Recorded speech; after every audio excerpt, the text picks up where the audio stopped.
Okay, so I start the lecture. Roughly around 40 people are there in the class. Okay, fine. So in the last lecture, if you remember, the topic that we have covered, the topic was called as. Does anybody remember what was the topic was called? Schema and instances. Okay, so we have covered schema and instances. Then after that, we have covered an architecture diagram called as a three-layer schema architecture.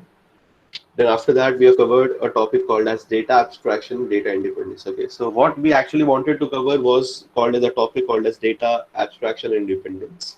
But data abstraction and independence को समझने के लिए हमें समझना पड़ेगा एक topic को जिसका नाम है three layer schema architecture. Three layer schema architecture को समझने के लिए हमें पहले समझना पड़ेगा स्कीमा क्या होता है. Okay, so if you look at this syllabus, so currently, we have covered in the introduction part, we have covered the characteristic of databases. We have covered the file system versus the database management system.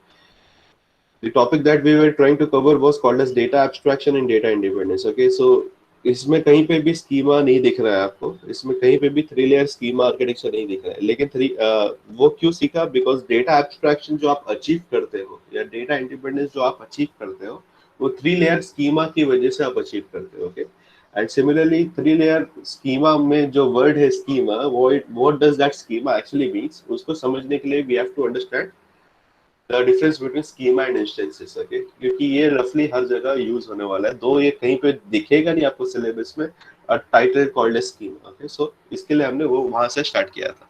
And then ये topic खत्म होने के बाद we'll go to the next topic called as database system architecture. System architecture, इससे पहले जो architecture पढ़ा था that was database architecture based on application. ये अब जो पढ़ेंगे that is database management system, the whole system architecture. Okay, and then finally there is a user called as database administrator, finally the role of DBA. So roughly around 2 to 3 lectures more will be required in order to finish with the first module. Okay, और फिर finally जब जितना भी हमने पढ़ा है थोड़ा बहुत जो जम्बल्ड अप हुआ है उसको एक दो लेक्चर में पूरा असेंबल करके अच्छे से will package the first module, will try to cover up the first module. Okay, so we'll start with the topic. The topic that we have seen in the last lecture was called as the first one is called as a schema and instances. So schema का मतलब कोई बता सकता है? Can you tell me what is a schema? एक line में अगर पूछा जाए स्कीमा क्या होता है? Description of database. Description of database, या इसको दूसरी तरीके से बोला जाए तो it is a logical representation. Logical description. Logical description बोलो, लॉजिकल रिप्रेजेंटेशन बोलो डेटाबेस का, उसको हम स्कीमा बोलते हैं.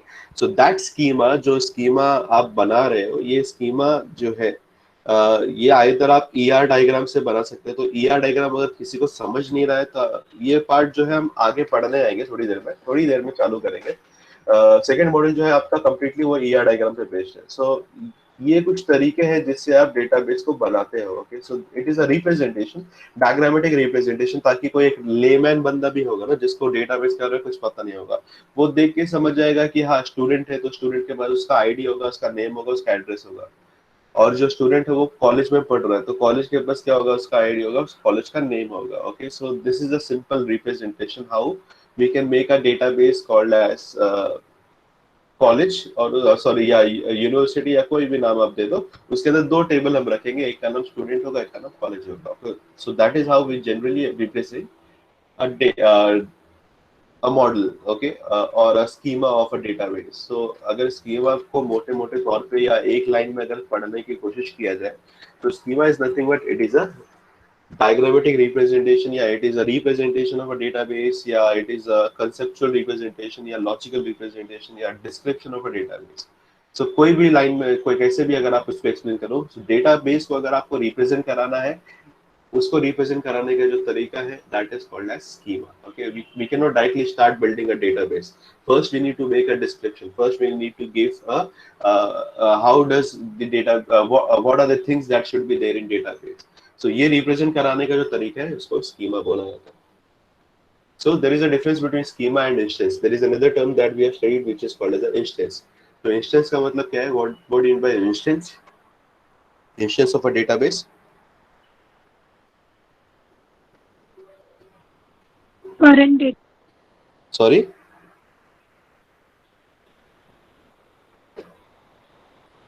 current okay, so instance of database का मतलब क्या होता है कि basically at a given point of time, कोई भी एक पॉइंट ऑफ टाइम पे whatever the value which reside within a table, that will be called as an instance. Yeah, whatever the value that is there in a database, that would be called as an instance of that particular database.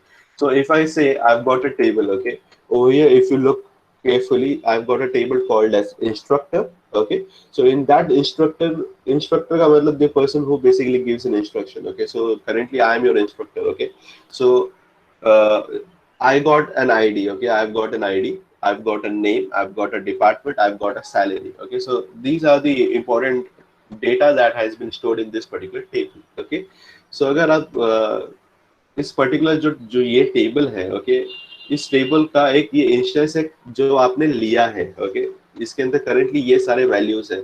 हो सकता है अगले साल, हो सकता है कि there might be a possibility that Einstein leave the college, okay, या वो हैज लेफ्ट द कॉलेज, या अल सईद की जगह पे कोई और एक नया रिप्लेसमेंट प्रोफेसर आ गया, okay, so that professor has been updated now, okay, या हो सकता है दो और प्रोफेसर ऐड हो जाए, ओके।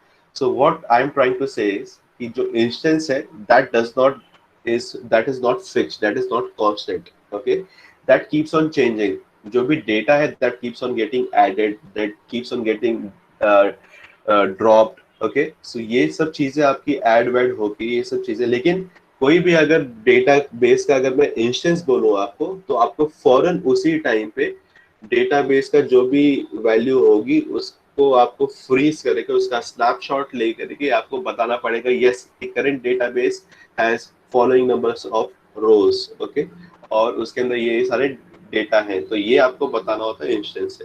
लेकिन ये नहीं, इसका मतलब ये नहीं कि instance is fixed. Next time when I ask you now come on tell me what are the instance of your database, again you will freeze your database, you will take a snapshot and you will give me जो नया वाला instance है और जो पुराना वाला instance है, there would be a difference in that instance. हो सकता है कुछ रिकॉर्ड डिलीट हुई हो सकता है कुछ रिकॉर्ड ऐड हुई हो सकता है कुछ रिकॉर्ड मैनिपुलेट हुई हो सकता है आइंस्टाइन फिजिक्स छोड़ के मैथ्स पढ़ाने लगे, ओके, तो देयर क्वाइट पॉसिबिलिटी दैट कि आज का जो इंस्टेंस है कल के इंस्टेंस से there is a chances of lot of changes, okay, but schema will not change, okay, schema will remain as it is. Once you have defined the schema, you cannot change it, okay, you can change it, but the frequency of changing of instance is a lot, whereas the frequency of changing a schema is pretty less, okay, so generally वो अगर schema change होता भी है तो काफी time के बाद change होता है, ओके, क्योंकि आप ओवरऑल स्ट्रक्चर चेंज नहीं कर सकते, आप अचानक से आईडी को ड्रॉप नहीं कर सकते या नेम ऑफ कोई भी फैकल्टी का आप ड्रॉप नहीं कर सकते। हो सकता है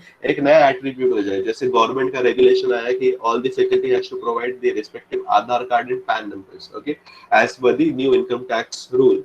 सो हो सकता है ये दो कॉलेज को प्रोवाइड करना पड़ेगा डेटा, तो अचानक से क्योंकि गवर्नमेंट का रेगुलेशन है, दो उनके रिकॉर्ड में उतना इंपॉर्टेंट नहीं है, but because it is a government regulation so they have to add two extra column. So ये जो 4 कॉलम दिख रहा है, इस 4 कॉलम के अलावा 2 कॉलम और ऐड कर देंगे, one would be called as a Aadhaar number and other would be called as a PAN number, okay, for identification of each faculties, okay.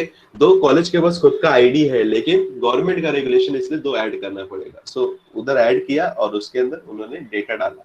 सो यहाँ पे क्या हुआ, स्कीमा में भी चेंज आया। इसका ऐसा मतलब ये नहीं है कि स्कीमा में चेंज नहीं आएगा, आप कॉलम ऐड कर दोगे, कॉलम हो सकता है आप डिलीट कर दोगे, लेकिन ये जो चेंज है स्कीमा में, the frequency of changing is very low, okay, whereas in the rows, अगर आप रोज में जो देख रहे हो आइंस्टाइन, वो, अल सईद, कैट्स, किम, ये जो आपके रोज है that keeps on changing very frequently, okay, depending on the person who is joining in the college। या सिर्फ पर्सन की या कॉलेज की बात नहीं जा रही है, अगर आप मॉल में जाओगे तो लोगों का जो खरीदने का है, कितने कस्टमर आ रहे हैं जा रहे हैं, सबका रिकॉर्ड जो है that keeps on getting added, but उनका जो स्कीमा है it does not change, okay। I hope the part of schema and instance is clear. Is it clear?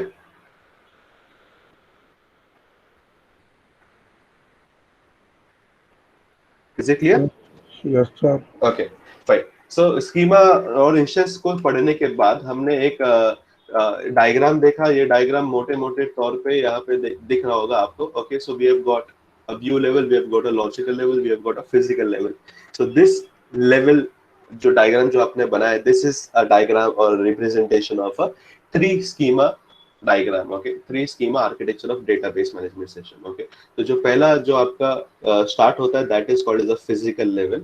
ये फिजिकल लेवल पे जो आपका डेटाबेस को जो आप रिप्रेजेंट कराते हो, ओके, सो डेटाबेस में जो आप उस स्कीमा जो में जो आप बनाते हो, basically at that level you basically define how is the database actually being stored. Okay, database actually में कैसे stored है, ये चीज आप वहाँ पे बताने की कोशिश करते हो. Okay, so कैसे stored है इसका मतलब whether it is stored in the form of which file organization. Okay, so FAT में stored है, NTFS में stored है. Okay, उसके अलावा whether it is being stored in the Linux file system etcetera etcetera. तो वो चीज वहाँ पे डिफाइन करते हो.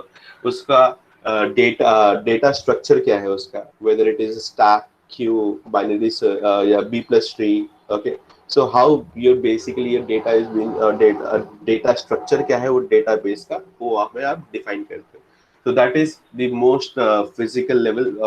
You actually define कि physically या फिजिकल हार्ड डिस्क पे आपका एक्चुअली डेटा कैसे स्टोर्ड है, वो चीज वहां पे आप डिफाइन करते हैं. You also define the actual address, whether you want to store the database in your C drive, D drive और ई ड्राइव और सम अदर ड्राइव. ओके, या कंप्लीट ड्राइव पे अगर आपको स्टोर करना है, तो वो सब चीजें आप यहाँ पे डिफाइन करते हो. Okay, so it is the most physical thing that you basically do. Okay, the rest part is completely logical.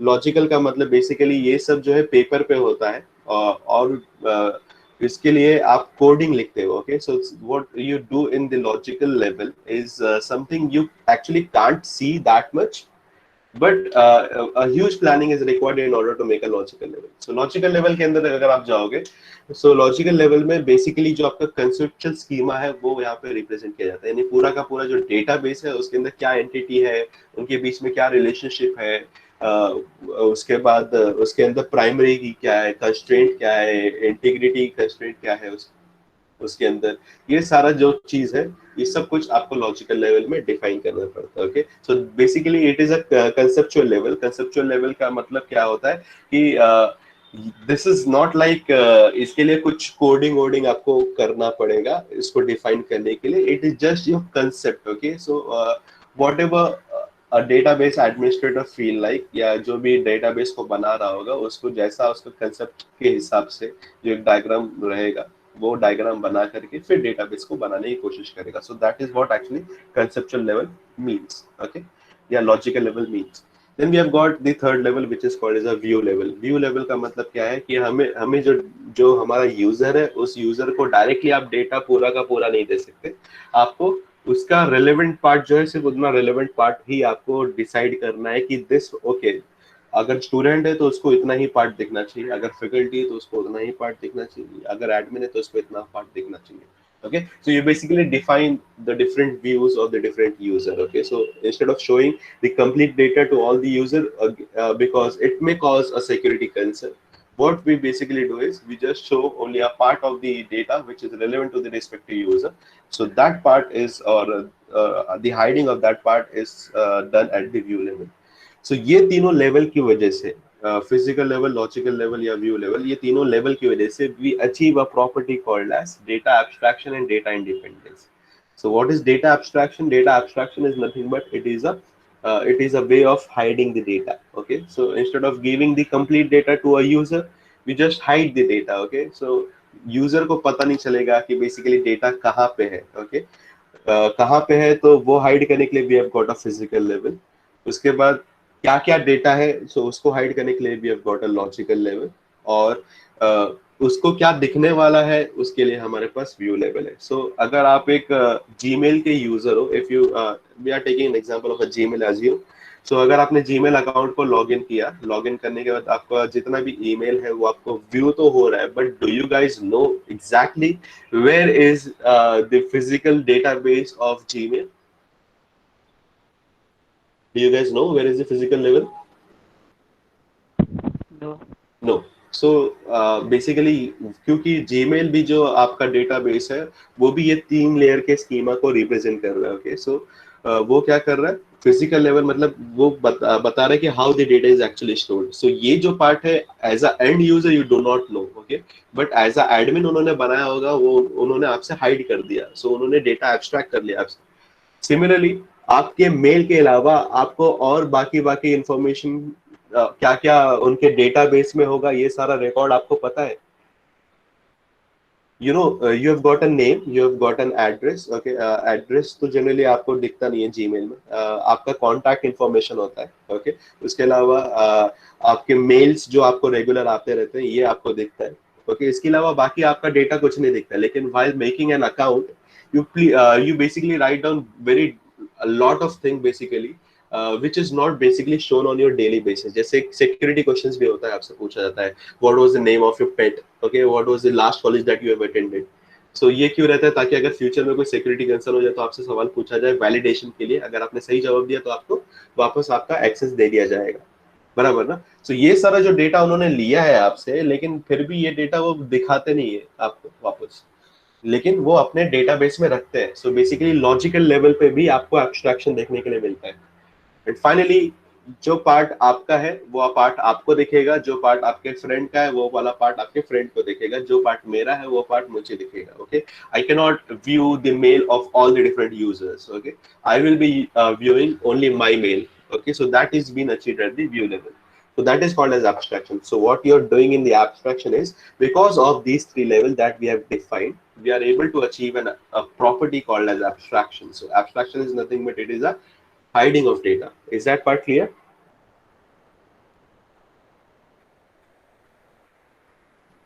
Is that part clear?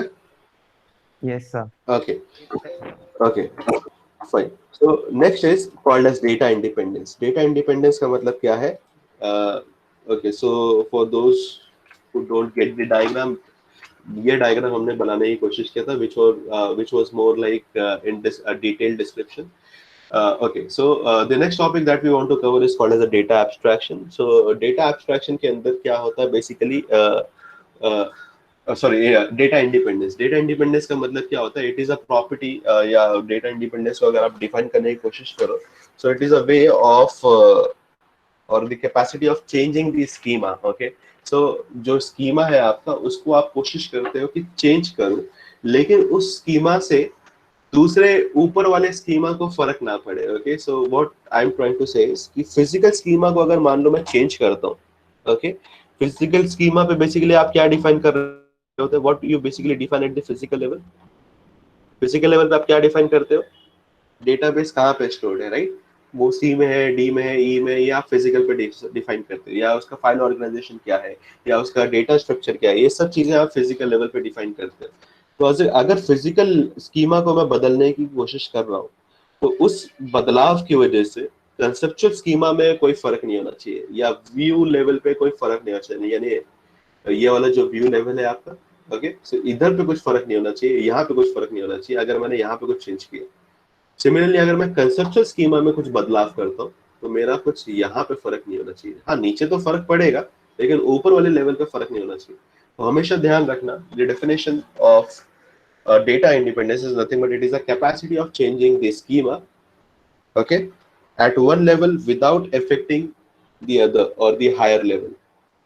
Fine. So that is the definition.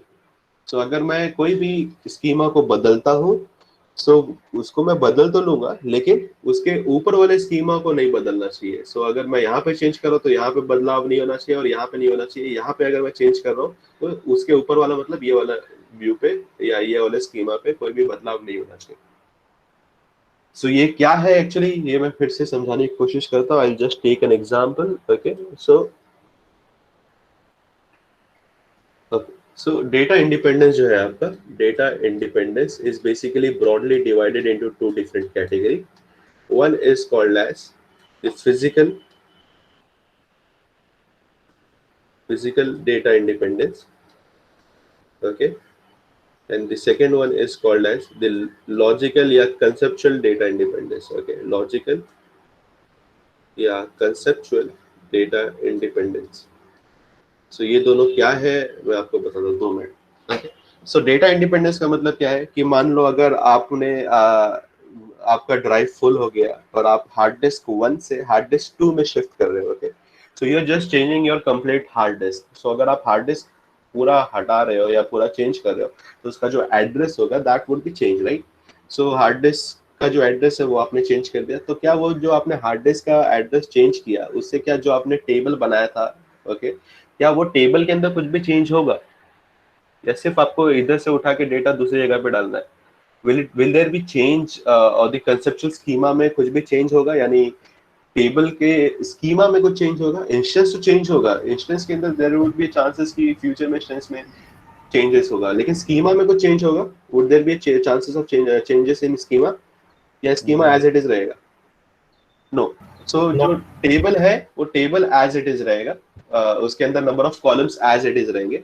What will change is the rows, okay, rows change हो सकती है लेकिन schema जो है, जो पूरा structure है वो एज इट इज रहेगा, ओके। सिमिलरली अगर फॉर एग्जांपल जीमेल है आपका, okay, so do you feel like कि जीमेल के डेटाबेस जो है हमेशा कांस्टेंट रहेगा या उसके अंदर कुछ ना कुछ हार्ड डिस्क के अंदर एडिशन होता होगा? as the number of user is getting increased day by day, उनका जो बेसिकली डेटा सेंटर्स है वो भी बढ़ते चले जाएगा, okay.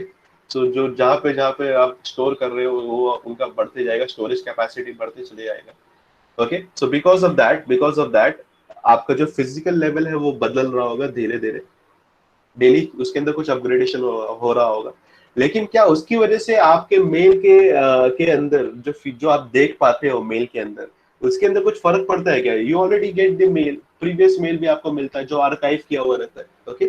So basically as as a user you do not feel like कि फिजिकल लेवल पे कुछ चेंज हो रहा है, ओके, बट आप वो चेंज कर सकते हो, okay. Is it clear? But ये जो चेंज है ये ना तो आपको व्यू लेवल पे नजर आता है ना तो आपको लॉजिकल लेवल पे नजर आता है, ओके। सो फिजिकल, तो इस प्रॉपर्टी को हम बोलते हैं फिजिकल डेटा इंडिपेंडेंस। तो फिजिकल डेटा इंडिपेंडेंस का मतलब क्या हो गया? The change that you are making at the physical level does not affect the schema at the conceptual level or the view level schema, okay. ये दो level पे आपका जो स्कीमा है उसके ऊपर कुछ भी असर नहीं डालेगा फिजिकल डेटा इंडिपेंडेंस का। सो अगर आपको हार्ड डिस्क बदलना है आप बदल लो, कोई प्रॉब्लम नहीं है। आपका जो लॉजिकल लेवल है वो लॉजिकल स्कीमा जो है वो एज इट इज रहेगा, आपका कॉलम्स एज इट इज रहेंगे, और आपका जो व्यू लेवल है यानी यूजर को क्या देखना चाहिए क्या नहीं देखना चाहिए वो भी एज इट इज रहेगा, वहां पे कुछ बदलाव नहीं होगा। आप हार्ड डिस्क एक निकालो दूसरे लगा दो, ओके। दूसरा, अगर आपको मान लो जो ऑर्गेनाइजेशन है वो आपको चेंज करना है, ओके, फाइल ऑर्गेनाइजेशन बेसिकली। सो अगर आप एक ओएस से पक गए हो, अगर आपको दूसरा ओएस ज्यादा सिक्योर लग रहा है, ज्यादा बेटर लग रहा है, सो अगर आप उसको उसमें अपग्रेड करना है तो ये भी आप फिजिकल लेवल पे आप कर सकते हो। उससे आपके डेटाबेस के स्कीमा पे स्ट्रक्चर पे कुछ फर्क नहीं पड़ेगा और यूजर क्या देख पा रहा है उसके अंदर उसको कुछ फर्क नहीं पड़ेगा, okay. So that is done again eight the physical data independence. अगर आपका डेटा स्ट्रक्चर चेंज करना है, जैसे कि अगर आपको स्टैक छोड़ के अगर आपको क्यू फॉलो करना है या क्यू छोड़ के आपको बाइनरी ट्री फॉलो करना है या बी प्लस ट्री फॉलो करना है, so you can choose the data structure that you want to store your data. लेकिन ये जो आप चूज करोगे इससे ना तो लॉजिकल लेवल पे कुछ फर्क पड़ेगा या कंसेप्चुअल स्कीमा पे कुछ फर्क पड़ेगा, ना ही इसका कुछ फर्क आपका व्यू लेवल पे पड़ेगा। So that is called as physical data independence. So physical data independence का मतलब क्या हो गया? The capacity of changing the physical schema without affecting the upper level. So upper level में क्या है? The logical schema as well as the view schema. Is the concept clear? Okay. Yes. Similarly, logical data independence क्या है? कि the capacity of changing the logical schema without affecting the upper level. Upper level कौन सा हो गया आपका? View level. सो view level के अंदर चेंज नहीं होगा, सिर्फ अगर आपको लॉजिकल स्कीमा में चेंज करना है आप वो चेंज कर सकते हो, लेकिन उसका व्यू लेवल में कुछ चेंज नहीं होगा। So the example that I have taken earlier कि अगर कोई एक इंस्ट्रक्टर है और गवर्नमेंट का पॉलिसी है कि उसको आधार और पैन कार्ड सबमिट करना है, ओके, सो ये तो रिकॉर्ड तो आएगा, उसकी वजह से मेरा लॉजिकल स्कीमा में बदलाव तो हो रहा है, लेकिन as a user it does not have any impact on me, okay। so not only me, अगर आप स्टूडेंट हो, स्टूडेंट के व्यू लेवल में क्यों बदलाव करना है? उसका तो कुछ लेना देना भी नहीं है आधार और पैन से, बराबर ना। सो एवरी यूजर जो भी जिनका भी डेटा है उनके व्यू लेवल में कुछ बदलाव नहीं होगा, वो एज इट इज रहेगा। लॉजिकल स्कीमा में अगर आपको कोई डेटा चाहिए वो आप डेटा ले सकते हो। सिमिलरली फॉर एग्जांपल अचानक से कॉलेज वाले आपसे कुछ डेटा मांग लेते हैं कि यार ये आपका सबमिट करो, ओके। अभी अगर आपको स्कॉलरशिप चाहिए तो आपको SC ST का सर्टिफिकेट आपको सबमिट करना है, कुछ ना कुछ आपको सर्टिफिकेट कोई ना कोई सबमिट करना पड़ता है for getting the respective scholarship. तो ये करने के लिए बेसिकली ये सारा रिकॉर्ड वो कहीं ना कहीं आपके डेटाबेस के अंदर एक नया कॉलम ऐड करके ये सारा रिकॉर्ड रख रहे होंगे, क्योंकि गवर्नमेंट का रेगुलेशन है कि अगर आपके पास ये सर्टिफिकेट होगी तभी आपको स्कॉलरशिप मिलेगी बेसिकली।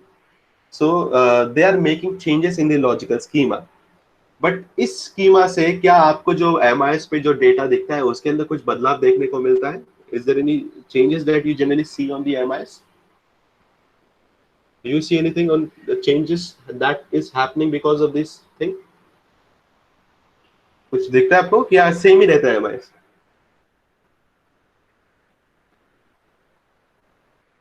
सेम रहता है, बराबर ना? So this is nothing but it is called as a logical data independence. So logical data independence का मतलब क्या हो गया कि the capacity of changing the logical schema या conceptual schema, ये दोनों लॉजिकल स्कीमा बोलो या कंसेप्चुअल स्कीमा बोलो, ये इसको चेंज करने की जो कैपेसिटी है ये मैं बड़े आसान से मैं चेंज कर सकता हूँ as long as it does not have any implication on the view schema.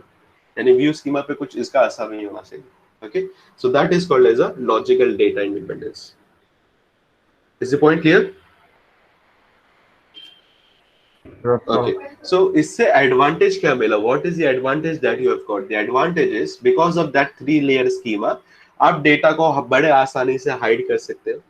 दूसरा एडवांटेज क्या मिला कि एक जो डेटा है, ओके, यानी एक स्कीमा जो है वो दूसरे स्कीमा पे डिपेंड नहीं करता। Okay, so there is a data independence that you basically give. अगर आप एक चीज चेंज करना चाहोगे तो उससे दूसरे का इम्प्लीकेशन नहीं होगा, दूसरा चीज आप चेंज करोगे तो उसका तीसरे पे इम्प्लीकेशन नहीं होगा। So that is called as a data independence. So whatever it gives you a modularity basically. So अगर आपका घर के अंदर let's assume कि आपका एक कबोर्ड है, okay, which is generally a modular cupboard, okay, या आपके घर में अगर एक मॉड्यूलर किचन होगा, the term modular आया कहाँ से? वो कंप्यूटर से ही आया बेसिकली। सो मॉड्यूलर किचन क्यों बोलते हैं कि आप उसको एक मॉड्यूल में आप कंपार्टमेंट्स में आप बेसिकली अपने किचन को बनाते हो। सो अगर एक कंपार्टमेंट अगर आपका खराब हो गया, किचन का एक ड्रावर खराब हो गया, तो आप क्या करोगे? ड्रावर को लेके जाओगे, निकालोगे, उसको या तो बनाओगे या रिप्लेस कर दोगे with a new component. Similarly यही चीज आपको अचीव करना होता है डेटाबेस के अंदर। तो ये अचीव करने के लिए, ये मॉड्यूलैरिटी को अचीव करने के लिए you have got a 3 schema architecture. So अगर कुछ भी चेंज करना है, अगर आपको लॉजिकल स्कीमा चेंज करना, आप चेंज कर सकते हो, कोई इशू नहीं है। आपको ऐसा नहीं कि अगर आपने एक बार बना दिया तो आप चेंज नहीं कर सकते। You have got that modularity and that modularity is achieved using this 3 schema architecture. तो अगर आपको हार्ड डिस्क फुल हो गया आप चेंज कर सकते हो, अगर आपको OS चेंज करना आप चेंज कर सकते हो। Okay, it does not have any implication on the data which is being stored over there. So is the concept clear to you? Okay, so we'll try to go to the next part of the topic. So I will just take okay. So till now we have covered what is data, we have covered database, we have covered database management system, we have covered characteristic of database, advantage, disadvantage, then we have taken example of a database management system, then we have covered file system versus the database management system, then we have covered architecture of DBMS. So we have got 2-tier architecture, we have got 3-tier architecture. Then we have covered the abstraction wala part. Okay, then we have covered the diagram, schema representation of the database. Next topic that we'll be covering, please write down in your book, is called as data models. Okay, data models. Okay, so what is a data model? Data model is nothing but it is a tool. It is a collection of tools which is used for describing what is data, how what are the relationship between the data, what are the semantics of the data, what are the constraints of the data. Okay, so basically ये एक tool है जिससे basically आप schema define करते हो। Okay, एक simple line में is nothing but data model is a tool for describing the schema of a database. Okay, so database का अगर आपको schema बनाना होगा तो वो बनाने के लिए आपके पास डेटा मॉडल्स को आपको यूज करना पड़ेगा। सो डेटा मॉडल क्या है? एक टूल है। ओके, सो अगर मैं आपसे पूछूं what is paint, paint is nothing but it is a tool used for drawing और यूज्ड फॉर रिप्रेजेंटिंग एनीथिंग और used for painting anything. Okay, अगर मैं आपसे पूछूं what is WhatsApp, WhatsApp is nothing but it is a tool for transferring your messages, right? तो similarly data model क्या है? Data model is nothing but it is a tool generally used for representing or describing what are the data, what are the relationship between the data, what are the semantics of the data, what are the constraints in the data, that you can easily define. Okay, so ये एक तरीके का tool है. So ये tool कितने तरीके के हैं? So ये टूल 4 different ways के. Okay, we have got 4 different types of tools. So the first tool that we have is called as a relational model. Okay, so that is the first model for data model जो सबसे ज्यादा use होता है, that is called as a relational model. Okay, relational model का मतलब क्या होगा कि जो डेटा है हमारा, वो डेटा को रिप्रेजेंट करने का जो तरीका है, डिस्क्राइब करने का तरीका है, वो आप टेबल के फॉर्म में डिस्क्राइब करोगे. Okay, so generally data is stored in the form of tables. So ये जो मॉडल है इसको हम रिलेशनल मॉडल बोलते हैं. सेकंड जो है आपका, that model is called as entity relationship model. Entity relationship model के अंदर हम क्या करते हैं, basically we generally use ER diagram. So ER diagram के अंदर जो कुछ डायग्राम के हेल्प्स की वजह से, जैसे रेक्टेंगल या रोम्बस या डायमंड स्ट्रक्चर, ओके, इस वजह से हम बेसिकली डेटाबेस को बनाने के लिए आप यूज कर सकते हो. ओके, तो डेटाबेस का स्कीमा अगर आपको बनाना था, आसान से ER डायग्राम बना के आप यूज कर सकते हो. Next is called as object based data model. Though this is not part of your syllabus, ये सिलेबस का पार्ट नहीं है, बट जनरली अगर आप कंपनी में जाते हो ना, तो कंपनी में सबसे ज्यादा कोई मॉडल अगर यूज होता है, that is object based data model. Okay, though relationship model and entity relationship data model both are important, लेकिन ऑब्जेक्ट बेस्ड डेटा मॉडल ये सिर्फ डेटाबेस के लिए भी इंपॉर्टेंट नहीं है, ये आपके नॉर्मल प्रोग्रामिंग में भी इंपॉर्टेंट आएगा. Okay, and next we have got a semi structured data model which basically uses some of the 2 different models at a time. Okay, इन दोनों को का मिक्सचर है और उसको आप यूज करके डेटा मॉडल्स यानी बेसिकली डेटाबेस का स्कीमा को आप बनाने के लिए यूज कर सकते हो. And there are some other models which have been like become an older version. So ये आप basically नहीं पढ़ते. One is called as a network model and another is called as a hierarchy model. So अगर मोटे-मोटे तौर पे पूछूं मैं आपको, what is a data model? So data model is nothing but it is a tool for describing data, their relationship and the semantics of the data and the constraint of the data. ये सब चीजों को define करने के लिए जो tool होगा, उस tool को हम data model बोलते हैं. और ये जो tool है, ये 4 different तरीके के. Okay, we have got 4 different types of data models. जो पहला आप मॉडल पढ़ोगे उसका नाम है रिलेशनल मॉडल. जो सेकंड मॉडल आप पढ़ोगे उसका नाम है entity relationship data model. Third model is called as object based data models and the fourth one is called as a semi structured data model. तो इसमें से ये जो दो वाला पार्ट है आपका, these two basically is not covered in your syllabus. Okay, these two is not covered in your syllabus. These two are covered in your syllabus. So basically second module जो है आपका, module number 2 is completely based on your entity relationship and module number 3 is completely based on your relational model. Okay, so these are the 2 points where we have to focus in the next part of the lecture. So अगर मोटे मोटे तौर पे अगर आपको सिर्फ दिखाऊं मैं फटाफट कि ये दिखता कैसे, तो मैं आपको यहाँ पे दिखा सकता हूँ. So relational model में basically database अगर आपको define करना है, that generally definition is generally shown with the help of the tables. So अगर आप यहाँ पे देख रहे हो, I've got a table called as instructor table. मेरे पास एक इंस्ट्रक्टर टेबल है. ये इंस्ट्रक्टर टेबल के अंदर जो उसके एट्रीब्यूट्स है, यानी उस इंस्ट्रक्टर को आइडेंटिफाई करने के लिए जो प्रॉपर्टीज है, वो प्रॉपर्टीज क्या क्या है, उसकी आईडी हो गई, उसका नेम हो गया, उसका डिपार्टमेंट हो गया, उसका सैलरी. ये 4 आपकी जो प्रॉपर्टी है, ये 4 प्रॉपर्टी से एक इंस्ट्रक्टर को हम बड़े आसानी से आइडेंटिफाई कर पाते हैं. ओके, सो ये जो तरीका है रिप्रेजेंट कराने का एक टेबल को, that is called as relational model. Okay, it is a one way of making a schema of a database. Okay, so और कुछ एग्जांपल है कि यहाँ पे रिलेशनल मॉडल आपने तो बना दिया, अब रिलेशनल डेटाबेस दिखेगा कैसे, तो उसके लिए आप एक इंस्ट्रक्टर टेबल है और यहाँ पे there is a table called as department table.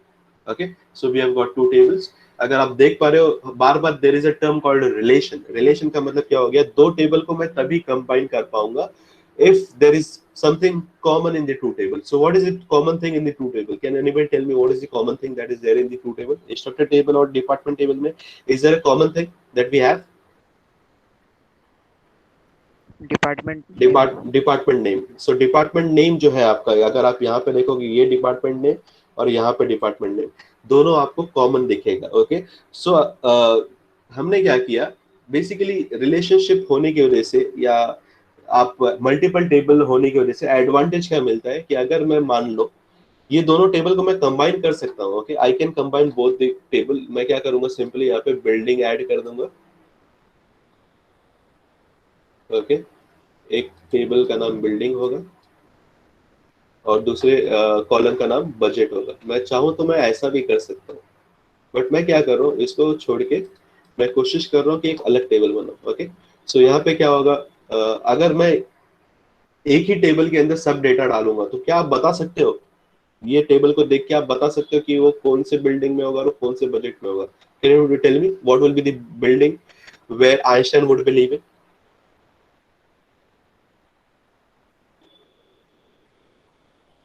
Watson. He would be living in Watson. क्यों? बिकॉज जो आइंस्टाइन का डिपार्टमेंट नेम है that is physics, and over here the department name for physics the building that is been allocated is called as Watson. So Einstein would be living in a building called as Watson, and for living in that building the budget that he has to pay, वहाँ पे उस building में रहने का उसका खर्चा कितना आएगा वॉटसन में रहने का? 70,000. उसको 70,000 खर्चा देना पड़ेगा, ओके। सो ये आपने रिकॉर्ड यहाँ पे लिख दिया। सिमिलरली फाइनेंस का एक रिकॉर्ड होगा, तो यानी वो का जो बिल्डिंग होगा वो इज बेसिकली उसका डिपार्टमेंट फाइनेंस है। सो फाइनेंस की जो बिल्डिंग है उसका नाम है पेंटर, ओके। और उसका एक जो बजट है उसको 1,20,000 देना पड़ेगा। So everybody has to write down their data. तो आप ऐसा भी लिख सकते हो, लेकिन प्रॉब्लम क्या है, what is the problem in this, कि इसके अंदर there is a chances of redundancy, okay, so every time you have to keep on repeating the things। यानी बेसिकली ये भी वॉटसन में रह रहा है, उसके बाद और कोई वॉटसन वाला है क्या? हाँ, गोल्ड भी वॉटसन में रहने वाला है। उसके बाद उसका बजट भी आपको बार बार 70,000 फिर से आपको यहाँ पे लिखना पड़ेगा because he is from the same department. So what is happening is Watson and Watson over here, यानी यहाँ पे it would be repeated again, बराबर ना? The same data is repeated again Watson because the department is physics. तो यहाँ पे उसका building भी फिजिक्स वॉटसन होगा और उसका बजट भी 70,000 होगा, बराबर ना? The same data is repeated again and again. Is it repeated और it is not repeated? It will be repeated, right? Repeat होगा कि नहीं होगा? Yes. ओके। कंप्यूटर साइंस में अगर आप देखो, कंप्यूटर साइंस एक यहाँ पे है, कंप्यूटर साइंस एक यहाँ पे है, कंप्यूटर साइंस एक यहाँ पे, यानी इसका डेटा जो है आगे का जो डेटा होगा वो 3 बार रिपीट होगा as it is. So computer science कौन सी बिल्डिंग में? टेलर बिल्डिंग में, and the budget is 1 lakh. So 3 बार मैं टेलर टेलर टेलर, 3 बार मैं 1 लाख 1 लाख 1 लाख लिखूंगा। तो इससे क्या हो जाएगा, basically what I am doing is I am doing, there is a term called as duplication, that is called as, एक और टर्म है डुप्लीकेशन को जिसको क्या बोलते हैं हम लोग? Redundant. Redundant. Redundant. Okay, so what I am having is a redundant data, okay, what I am having is a duplicate data। so ये डुप्लीकेट डेटा को मैं अवॉइड करने की कोशिश करता हूँ। ये बेसिकली क्या है, ये बेसिकली मेरा डेटा खा रहा है ना मेरे मेमोरी में। तो अभी तो यहाँ पे 10 एंट्री है या 15 एंट्री होगी, ओके। सो अगर मान लो ये लाखों में अगर एंट्री होगी तो वही चीज बार बार Watson Watson Watson Watson Watson 70,000 70,000 70,000, ये कम से कम 10,000 बार रिपीट हो रही होंगी। 1 लाख अगर एंट्रीज होंगी तो ये 10,000 बार रिपीट हो रही होंगी। So what is happening is it is basically wasting my storage space, right?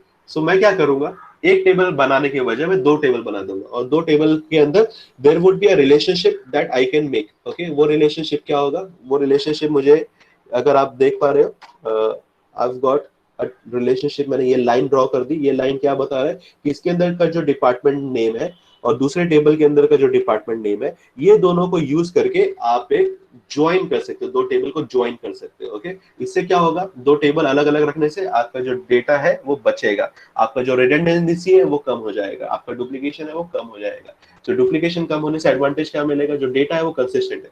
मान लो अगर मैंने आइंस्टाइन जो है वो वॉटसन बिल्डिंग में रहता है और उसका जो बजट है, यानी उसको वॉटसन बिल्डिंग में रहने के लिए 70,000 देना पड़ रहा है, वरस जो गोल्ड है वो भी वॉटसन बिल्डिंग में ले रहा है, और मैं गलती से 70 की जगह पे यहाँ पे गलती से एज अ ह्यूमन, मैं इंसान हूँ, गलती हो सकती है मुझसे, मैंने यहाँ पे 80,000 कर दिया।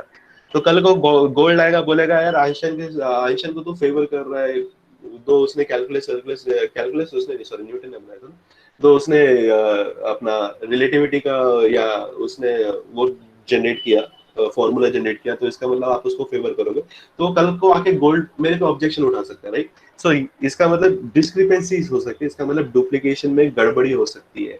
सो डुप्लीकेशन होगा तो वहाँ पे हो सकता है कहीं ना एक छोटी ह्यूमनली एरर आ जाए। तो ये एरर आने की वजह से क्या हो जाएगा, आपका जो डेटा है वो इनकंसिस्टेंट हो जाएगा। सो इस चीज को अवॉइड करने के लिए हम क्या करेंगे, instead of making a complete table, what we will be do is that we basically make two different tables. So मैं एक ये टेबल बना दूंगा और मैं एक ये टेबल बना दूंगा, ओके? और इन दोनों के बीच में there would be a relation, और वो relation क्या है, यहाँ पे department name is a common relation between them, okay? So इससे क्या होगा, मैं दो टेबल को फिर आपस में आराम से बड़े आराम से जोड़ लूंगा। Is the point clear?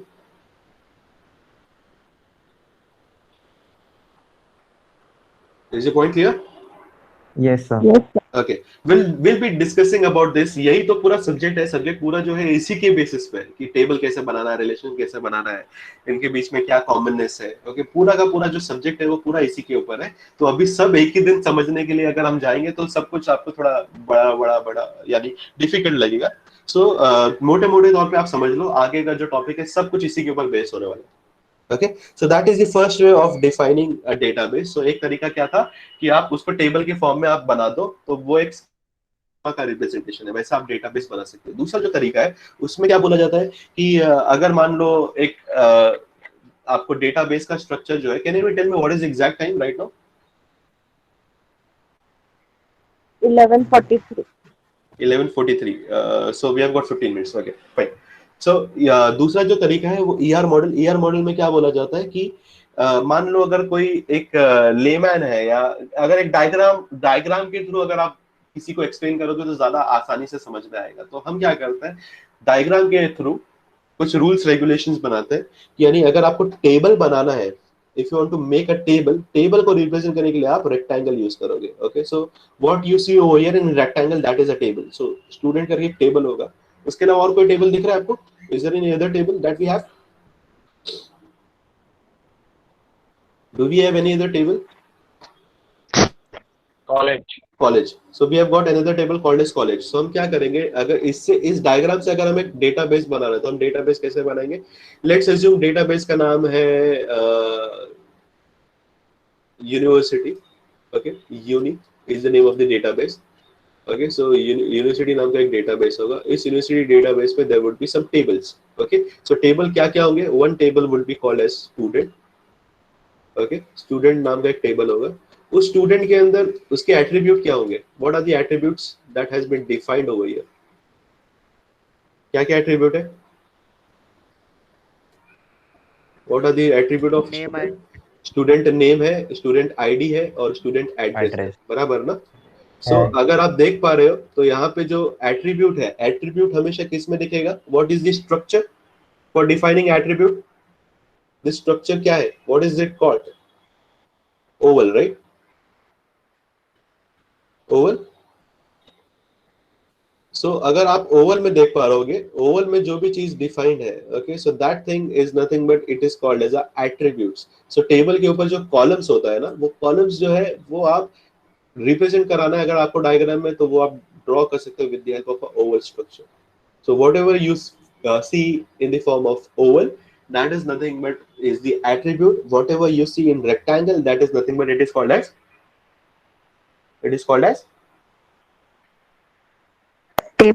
tables. And what you see in diamond structure, ये जो diamond structure आप देख पा रहे हो, okay? So what you see in diamond structure is nothing but is called as a relationship, okay? So relationship यानी अगर मैं student table बना दूं, second में table अगर मैं college बना दूं, college के अंदर अभी दो ही part है, one is called as a college ID, okay? college ID and college name, okay? ये दो चीज मेरे पास है। तो ये दो टेबल है मेरे पास। अभी ये दोनों टेबल अभी फिलहाल कनेक्टेड नहीं है, okay? I can not connect these two tables. So connect करने के लिए मुझे क्या कॉलम यहाँ पे ऐड करना पड़ेगा, या यहाँ पे क्या ऐड करना पड़ेगा, जिससे मैं क्या करूंगा, बड़े आसानी से इस टेबल को इस टेबल से मैं जोड़ कर पाऊंगा। तो that is called as relationship, okay? So that relationship is defined with the help of diamond structure over here, okay? So this is nothing but this ER model is nothing but it is a diagrammatic representation या schema representation of a database in the form of diagrams. सो ये तो सिर्फ 3 diagram, यहाँ पे 3 structure define किया है। यहाँ पे रेक्टेंगल डिफाइन किया है, उसके अलावा यहाँ पे ओवल डिफाइन किया है, उसके अलावा रोम्बस डिफाइन किया है, इसके अलावा और बहुत सारे डायग्रामेटिक रिप्रेजेंटेशन जैसे ट्राइंगल है, ओके, जैसे कुछ लाइंस है, you are able to see this lines, right, जो लाइन कनेक्टिंग लाइंस है, ये लाइंस भी में भी बहुत सारी वेराइटीज है, single line, double line, okay, फिर मैपिंग कार्डिनलिटीज है, ओके।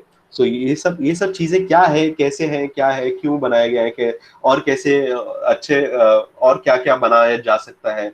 देन एट्रीब्यूट के अंदर there would be concept of keys. So keys में प्राइमरी को डिफाइन करने के लिए आपको डैश लगाना पड़ेगा, यहाँ पे अंडरलाइन करना पड़ेगा, बाकी चीज को आपको अंडरलाइन नहीं करना पड़ेगा। तो ये कुछ set of rules and regulations है जो बेसिकली सेकंड मॉड्यूल में कंप्लीट पूरा मॉड्यूल आपका सिर्फ और सिर्फ आपको डायग्राम बनाने के लिए सिखाया जाएगा, okay. So how to make a diagram, basically how to make a schema of a database. तो ये सब चीजें आपको सेकंड मॉड्यूल में सिखाई जाएंगी। और थर्ड मॉड्यूल के अंदर वही जो हमने रिलेशनल मॉडल देखा था, वही रिलेशनल मॉडल को हम कैसे बनाने की कोशिश करेंगे, थर्ड मॉड्यूल में सीखेंगे। और फोर्थ मॉड्यूल में एक्चुअली सॉफ्टवेयर को यूज करके हम एक्चुअल में डेटाबेस बनाने की कोशिश करेंगे।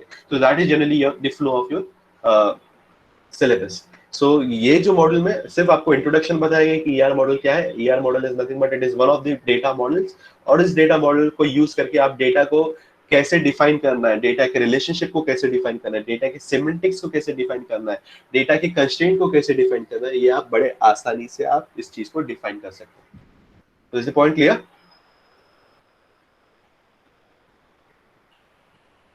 Is the point clear? Yes, Yes. sir. Okay. The next data model is called as an object data model. Okay. So object data model is basically one of the most important model. So if you go to any company, if you're a software developer, yeah, if you are a database developer, यानी basically आप front end पे काम करो या back end पे काम करो, यानी आप client level पे काम करो या server level पे काम करो, दोनों लेवल पे आपको ऑब्जेक्ट डेटा मॉडल का बहुत ज्यादा यूज होगा, ओके। सो बेसिकली अगर आप देखोगे, सो यहाँ पे क्या दिख रहा है, आपको एक स्टूडेंट दिख रहा है, okay. So from data point of view, database point of view, आपको क्या करना पड़ेगा, स्टूडेंट का एक टेबल बनाना पड़ेगा। एड्रेस का भी आप एक टेबल बना सकते हो, ओके। सो स्टूडेंट के अंदर क्या क्या मिलेगा आपको नेम मिलेगा, फोन नंबर मिलेगा, ईमेल दिखेगा, स्टूडेंट नंबर दिखेगा, एवरेज मार्क्स दिखेगा। Whereas in the address, what you'll be getting, you'll be getting a street, city, state, postal code, country code. Okay, so these are the properties that we basically get in the object model. Okay, so ये जो है आप ये columns के through आप basically data को store कर सकते हो, और आप उसको ये जो student है और address है उसके नाम से आप table के अंदर entry डाल सकते हो। उसके अलावा अगर जो नीचे आप देख पा रहे हो, one is called, यहाँ पे अगर आप देख पा रहे हो, ये वाला पार्ट जो है आपका, ये वाला जो पार्ट है आपका, these are called as properties. If you remember the definition of an object, what is the definition of an object? Object is nothing but it is a real world entity which has got two things. One is called as a Properties and behavior. second one is called as a behavior. So what you see over here, this will be called as a behavior. Okay, this will be called as a behavior. So I've got some behavior. So यानी address basically क्या करेगा, वो validate करेगा मतलब उसको uniquely identify करेगा कि हाँ क्या वो सही में वही यूजर है या सही में वही स्टूडेंट है। अगर उसका समझ लो माय नेम इज अमर उस्मानी, सो अगर मुझे वैलिडेट करना है कि am I the only अमर उस्मानी, तो मुझे आइडेंटिफाई करने के लिए I have to check my address. So if my basically if I am living in Kurla, if I'm living in Mumbai, that means I am the same Amar Usmani who is teaching in St. John College. Okay, so similarly from your point of view, agar आप में there is a student called as Shubham Pandey, so that Shubham Pandey, if he lives in where does Shubham actually lives? Shubham Pandey, are you there? Nala Supara. Okay, so if Shubham Pandey, agar uska address is in Nala Supara, that means that person is the correct Shubham Pandey. ओके, तो हो सकता है शुभम पांडे कुरला में भी रहे, हो सकता है शुभम पांडे वाशी में भी रहे, हो सकता है शुभम पांडे नाला सुपारा में रहे, लेकिन सही शुभम पांडे कौन है? The person who is in Nala Sopara. So उसके लिए there is a function called as validate. So ये सब चीज जो है आपका, one is called as a property and the other one is called as a behaviour. इस रिप्रेजेंटेशन को हम क्या बोलते हैं, ऑब्जेक्ट डेटा मॉडल बोलते हैं। और ये जनरली जो है ना आपका, ये प्रोग्रामिंग लिखने के लिए यूज होता है। So if I ask you to write a program where there is a student, where there is an address, student को आपको यूनिकली आइडेंटिफाई करना है with the help of a function called as validate। so ये सब चीजें जो है basically ज्यादातर फ्रंट एंड पे यूज होती है, but you can also use it for making the database as well. तो डेटाबेस में अगर आपको बनाना होगा तो आप कैसे बनाओगे, आप एक स्टूडेंट का टेबल बनाओगे, आप एक एड्रेस का टेबल बनाओगे। एड्रेस के टेबल में आपको स्ट्रीट मिलेगा, सिटी मिलेगा, स्टेट मिलेगा, पोस्टल कोड मिलेगा, कंट्री मिलेगा।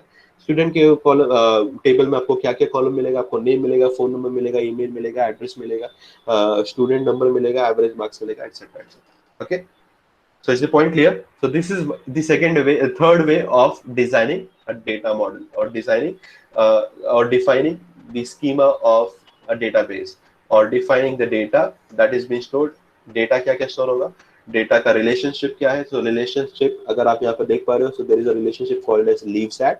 ओके, लीव सेट मतलब क्या है, और यहाँ पे अगर आप देख पा रहे हो वन और one, again this part will be covered again in ER diagram में भी ये फैसिलिटी है। This is called as a mapping cardinalities, यानी हर एक स्टूडेंट का एक ही एड्रेस होगा। So that is why we have written 1:1 relation. Okay, 1:1 relation का मतलब ऐसा नहीं है कि शुभम पांडे भी उसी जगह पे रहेगा और शुभम तिवारी भी उसी जगह पे रहेगा, right. So both will be living at the same place, और अहमद उस्मानी भी उसी जगह पे रहेगा, ऐसा पॉसिबिलिटी नहीं है ना कि all the three people are living at the same place। so everybody will be having their own respective address। so that is why I have written down a 1:1 relationship। Fine। so ये same चीज ER diagram में भी है, लेकिन उसके अंदर अभी फिलहाल अगर आपको फटाफट दिखाना था, इसके लिए एक बेसिक सा एग्जांपल लिया गया था, और उस बेसिक से एग्जांपल में हमने ड्रॉ करने का एक छोटा सा एग्जांपल लिया है और उसको समझने की कोशिश किया है। तो ये जो तरीका है, दिस वे ऑफ डिजाइनिंग, जहाँ पे आपका जो भी एक बॉक्स है वो 3 पार्ट में डिफाइन हो जाएगा। एक पार्ट को हम ऑब्जेक्ट बोलेंगे, this is called as object. Okay, so object का नाम एड्रेस है। दूसरे वाले बॉक्स के अंदर आपको मिलेगा प्रॉपर्टी, एंड तीसरे वाले बॉक्स के अंदर आपको मिलेगा behaviour. So this way of defining a model और a data model is called as a object based data model. Is the point clear?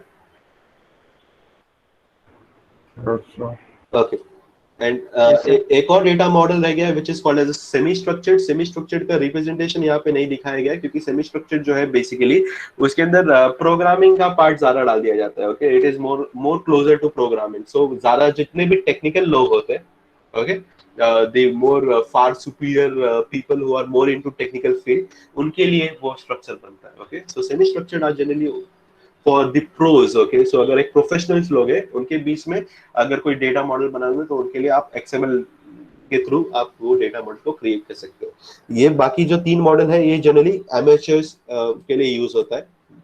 इसमें से सबसे सिंपल मॉडल कौन सा लग रहा है आपको, which is the most simple out of the 3? ER model। ER model। So ER model is one of the most simplest way of defining a schema, because कोई भी एक लेमैन भी बंदा आ जाता है ना, जिसको कुछ भी पता नहीं है कि डेटाबेस के बारे में, वो भी डायग्राम देख के थोड़ा बहुत समझ लेगा कि हाँ स्टूडेंट है, उसके अंदर 3 कॉलम होगा, कॉलेज है या फिर उसके अंदर 2 कॉलम होगा, और उनके बीच में कुछ रिलेशनशिप होगी। तो ये बड़े आसानी से आप ER मॉडल को एक ही झटके में, एक ही नजर को गो थ्रू करते ही आपको फौरन समझ में आ जाएगा।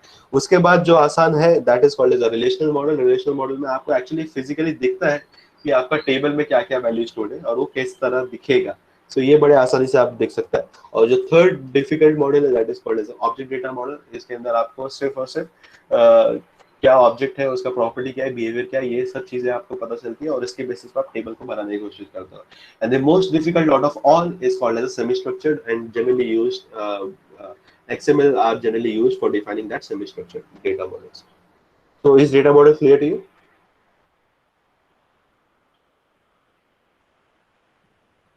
Is data model clear?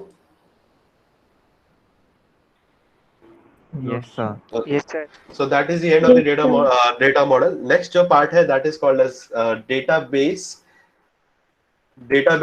management system या DBMS का सिस्टम स्ट्रक्चर पढ़ने की कोशिश करेंगे हम। System intelligence, this is the last topic that I have to discuss. लेकिन ये जो स्ट्रक्चर है, इसको अगर आप गौर से देखोगे, इसके अंदर बहुत कुछ समझने के लिए है। ओके, इसमें बहुत सारे टॉपिक अलग अलग लेवल पे, जैसे कि सवाल क्या पूछा जाएगा, this is one of the most important diagram. इस पे सवाल क्या पूछा जा सकता है, what are the different users, what are the different types of users that is supported in DBMS, what are the different types of user supported by DBMS. Okay, सो अगर आप डायग्राम देख के बता सकते हैं कि कौन कौन से यूजर है, can you tell me by looking at the diagram? So अगर आप ये 4 लोग को देख पा रहे हो ना, this 4, Live user yeah. application So programmer. these 4 are basically different types of user who are supported by a database. So कोई भी database को के अंदर ये 4 user मिलेंगे आपको. There is a naive user, there is an application programmer user, there is a sophisticated user, there is a database administrator user. Okay, so ये 4 user है. इन 4 user का कुछ role होगा. उसके बाद एक बहुत important user है जिसका नाम है database administrator. It is one of the most important user. Okay, यानी ये पूरा database को actually बनाता है. Okay, so बनाना, बिगाड़ना, उसके अंदर चेंज करना, वैलिडेट करना, उसके रूल्स रेगुलेशंस बनाना, कंस्ट्रेंट्स बनाना, ये सारा काम डेटाबेस एडमिनिस्ट्रेटर का है. एक्सेस किसको देना है, किसको डेटा को कैसे प्रोटेक्ट करना है, ये सब कुछ डेटाबेस एडमिनिस्ट्रेटर का काम है. सो डेटाबेस एडमिनिस्ट्रेटर का शॉर्ट फॉर्म में बोला जाए तो उसको डीबीए बोला जाता है. Okay, in short form it is called as a database administrator. It is one of the highest paid job in IT field. Okay, so IT field में one of the highest paid job is called as a database administrator. इसका मतलब ये नहीं कि आप college खत्म करते हैं आपको डायरेक्टली DBA का पोस्ट मिल जाएगा. ओके, तो DBA का पोस्ट लेने के लिए अगर आपको डेटाबेस एडमिनिस्ट्रेटर बनना है तो आपको कम से कम डेटाबेस के ऊपर 5 से 10 साल, 5 तो कम बोल रहा हूँ, अगर छोटी इंडस्ट्री में काम करे तो 5 साल, लेकिन अगर बड़ी इंडस्ट्री में काम करे तो 5 से 10 साल का आपको एक्सपीरियंस लेना पड़ेगा. You have to work on database. So database के अंदर डेटा, बाकी जो यूजर है बेसिकली सोफिस्टिकेटेड यूजर हो गया या एप्लीकेशन प्रोग्रामर हो गया, ये दो यूजर पे बेसिकली आपको 5 से 10 साल काम करना पड़ेगा. जब आप काम कर लोगे, सीख लोगे, तब जाके आप बेसिकली इस पर्टिकुलर रोल के लिए आप सूटेबल हो सकते हैं. ओके, सो ये क्या है, ये यूजर क्या है? यूजर को पढ़ने के लिए एक घंटा जाएगा हम लोग को पढ़ने के लिए, और उसके बाद यूजर जब हमारा हो जाएगा उसके बाद ये मॉड्यूल को हम ज्यादा आसानी से समझ पाएंगे. उसके बाद 2 अलग अलग टर्म है, one is called as DML, other is called as DDL. ये क्या है इसके बारे में पढ़ना है थोड़ा. उसके बाद क्वेरी प्रोसेसर क्या होता है, उसके बाद स्टोरेज मैनेजर क्या होता है. ये 2 चीज को समझने के लिए कम से कम 2 से 3 घंटे लगेंगे ये पूरे टॉपिक को कवर करने के लिए. So will start from the next lecture. Will try to cover up within this week or by the starting of the next week. Okay, ये 2 से 3 लेक्चर के अंदर हम इस पूरे मॉड्यूल को खत्म करने की कोशिश करेंगे. Fine, this is the last topic that is remaining. Is it clear? Yes, sir. Okay, I hope Yes, the time sir. is over. I think the time is over. What is the time? Can you tell me what is the time? Yeah, 11:59. 1 minute. 1 Okay, minute left. Okay, okay. So does anybody has any doubt? कुछ किसी को कोई doubt है, कुछ पूछना है? Does anybody has any doubt?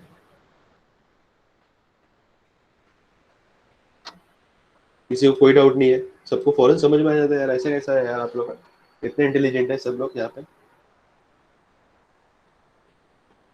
Nobody is feeling like to ask any doubt?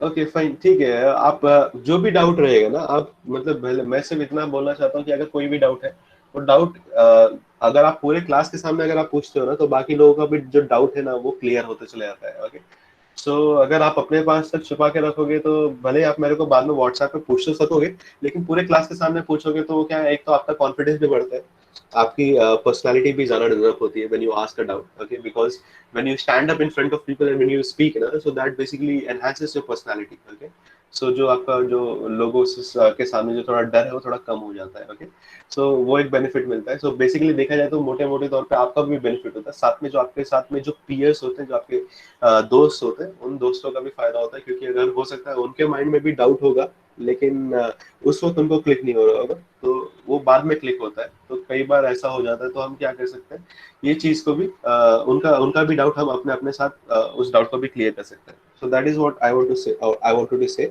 सो अगर doubt अगर आपका कुछ भी होगा, please feel free to ask me. अगर अभी याद नहीं आ रहा है तो आप डाउट जो भी रहेगा आप एक नोटबुक पे लिखते चले जाओ, और अगले क्लास में जब भी हम आएंगे स्टार्टिंग के 5 मिनट में हम प्रीवियस डाउट जो भी रहेगा वो उसको कोशिश करेंगे उसको क्लियर करने के लिए.